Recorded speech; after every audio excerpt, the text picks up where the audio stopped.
Well, my very favorite is the tent scene. It was a situation where we get to hear what Edward and Jacob are really thinking. The tent scene is the culmination of the rivalry and brings it into such intimate proximity.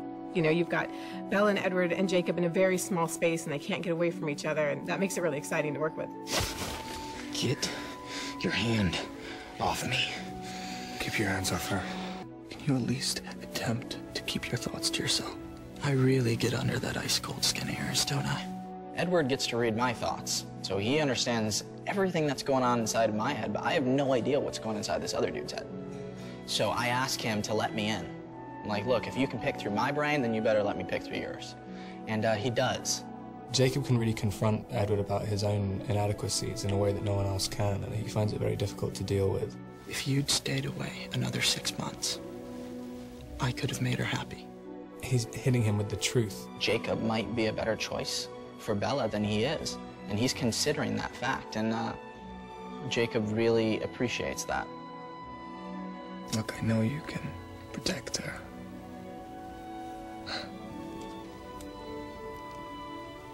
But you can give her a life, a human life. And that's all I want for her. But I'm not forcing her into anything again. He accepts the fact that, you know, if some guy cares for her as much as he does, then he can't be all that bad. So he's really admitting that he always felt that he was a pretty good guy, and that's why he felt threatened by him in a lot of ways. Okay, we are here at the studio, and we're playing football because we're bored. And I am attempting to chuck it over top of this black flag, whatever, and it's going to go over a few trailers and see if I can get it to John Ferendorf, Kristen's assistant. Ah.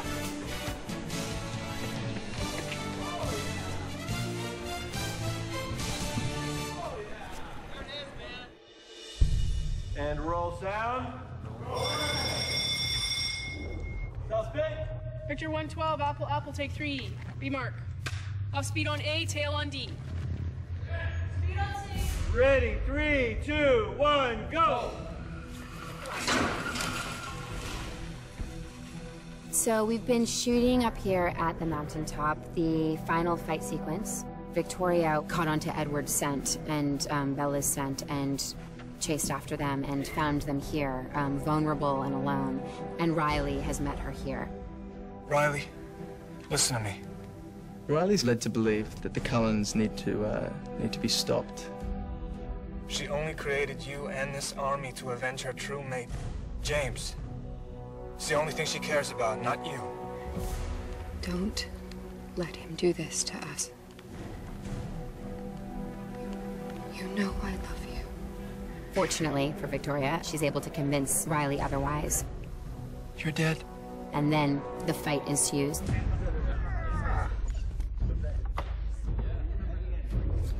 What Victoria didn't anticipate is that there are wolves.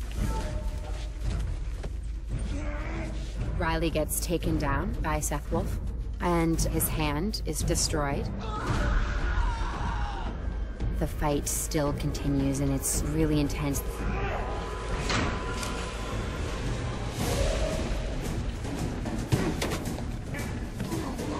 At one point, even Bella sees that Edward is going to be killed, and Bella sacrifices herself so that it distracts the vampires, you know, that scent of blood.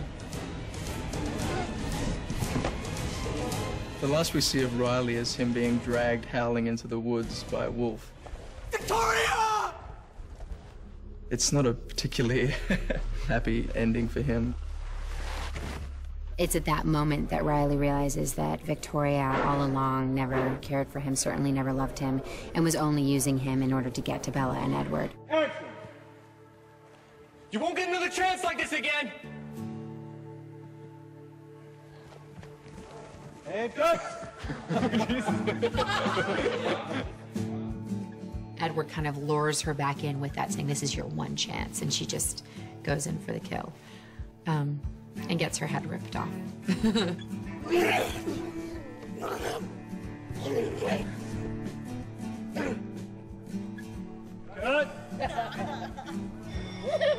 I just was killed Just had my neck, you know, bitten off by Edward Cullen. Sad day for Victoria, wonderful moment for Bryce Dallas Howard. With Robert Pattinson's lips on my neck. Anyway, I'm married. I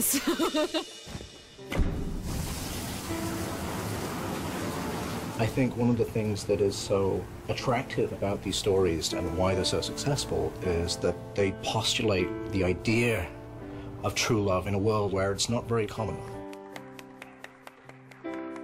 David came up with this idea, we call it the magic carpet. It's like a 4-foot wide piece that we towed on a computerized winch that just hauled people along. And you've got your actors literally running at full speed, but everything's whizzing by, all the trees in the background. So it's kind of like that thing when you're at an airport and someone's on the walkway alongside of you and they're walking, but they're going faster than you. It's that same thing. So long as you're not seeing their feet, it feels like they're actually going very fast. But in fact, they're going as fast as humans can, plus the 30 or 40 clicks that the pickup truck is adding to what they're doing.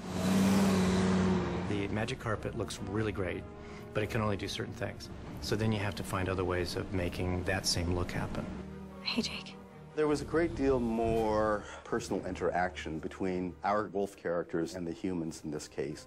There's an intimate moment where Jacob joins Bella. So in that particular instance, Taylor was dressed up in a kind of a non-reflective gray outfit and actually acted the scene with Kristen to get the right kind of eye lines and motivation and all of that kind of thing. So that was very carefully laid out. The way the sequence was originally designed, Jacob just comes up to Bella and they sort of, you know, just are right next to each other and they're talking and it's very cute and beautiful. And David said, in this shot, I want you to sort of put your head down and Kristen, you just sort of rub his head. That was not exactly what we had expected. How are we going to actually get her hand moving around his fur? We know that's going to be a technical challenge. Of course, what we have to do ultimately is cover Taylor up with a wolf, and where you see him, we have to paint him out and restore the background. So once this gets transposed into Wolfland, it's basically a hairless wolf. Physically, her hand is actually scratching him on the forehead in this shot, and then once we send it through comp, that'll be fully realized. There's no hiding anything on a shot like that. It's all up on the screen. So you really want your attention to be on the performance of the characters. And you have to feel a real connection. You know, she leans into him and he pushes her back. And to make sure that that dynamic feels palpably performance-worthy. The thing that's gratifying for us is we have heard repeatedly that all the girls go, oh, because they feel this connection between Jacob and Bella. I'm very happy about that for our animation team. I feel like we've been successful in that way. Now, the two most important things to remember are first, never let them get their arms around you. They'll crush you instantly. And second, never go for the obvious kill. Here we go. They'll be expecting that. Roll camera. 3, 2, 1, go. Again! Cut. Well, here at Camp Howdy is where Jasper trains the Cullen family. And so right over there in that kind of circle area, that's where we do our training session. We're shooting a fight. Here we go. Shoulder up, boys. Basically what it is kind of teaching vampire to vampire combat. We're trying to stay away from a lot of the martial arts elements to not make it look like a kung fu movie. Don't hold back. Not in my nature. We worked a lot on actual vampire combat. Because there's so much of it, we had to get a real systematic way how we all fought. You block different and you hold your stances different. We're vampires, so we don't have to hold our boxing stance. I'm awake now, I think. You just want to make the styles fit the personality of who's doing it. Damn it, he's a big guy, so you want to make him more like strength-based. He's invincible. He just bulldozes through everything. Rosalie's dirty. Come on, Rosalie! Come on, Rosalie! It's like if she was a human in a bar fight. She'll break a glass bottle and use it. Yeah, that's her way, but it gets the job done. And I just smile when I see it. High five on it. Alice is more agility-based. Which is sometimes difficult filming, but it looks really cool when you get done. She can jump, and she's just very pixie-like. It's really cool to be able to have superhuman speed. Where could she be? Oh, there she is! She's like a dark Tinkerbell. And Jasper's just awesome. Jasper's like the fast one. He's a little more experienced. which is very important with the newborns because they're just as quick. They'll crush you instantly. I don't like the idea of throwing punches at Ashley and Nikki. You know, something about that, I think everything my father ever taught me was, you know, I was going against.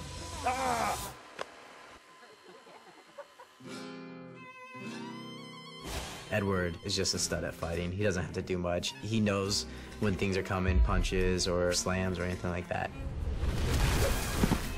Edward's the mix between everybody else. It was funny because we'd done all the choreography for the fights. It's very, very intense and serious when we were doing it. It looked like we're trying to kill each other in rehearsals. That hurt a little bit. It's just very funny doing it. In the same way that me having a fight with Peter, in reality, I'd be laughing quite a lot. Like, that was a fun scene.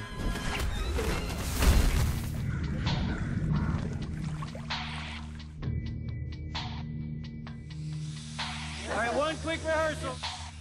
Go. Here we are. This is the battlefield. This is where it all goes down. Every moment of Eclipse pointed to this battlefield right here.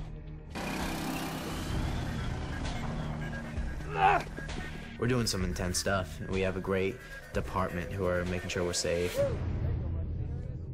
Working without a net. 3, 2, 1, action.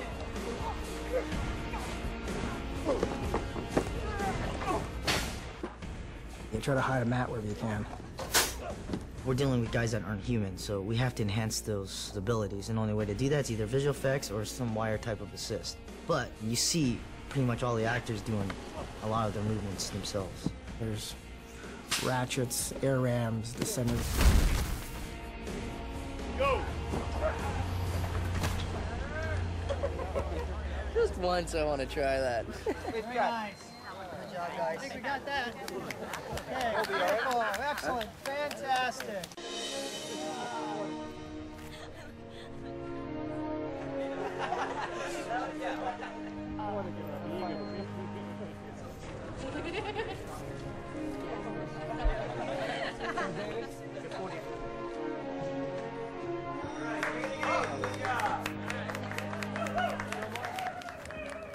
In a vampire film, but this is a very different kind of thing. This is a romantic story. This is the first day I've shot on Twilight without a kiss. To go from darker, more abject feelings to very pure romantic scenes, to do very emotional scenes was a huge challenge and fun and a way to learn and grow. As a storyteller, you're looking for a great story. And I'm totally biased, but of all of the books, it's my favorite story. I look at the themes. I remember talking with Stephanie about this. The idea that something like love, which is dangerous, and vampires, they're dangerous too. Let's make them somehow acceptable, and let's make them good. Let's make them aspirational. All right, here we go. The Twilight universe is completely unique. The fans just really wanted Eclipse to be, I think, what they read and what they wanted it to be in their head, you know. And I hope we can do that. Ready, and action. I'm gonna need that ring.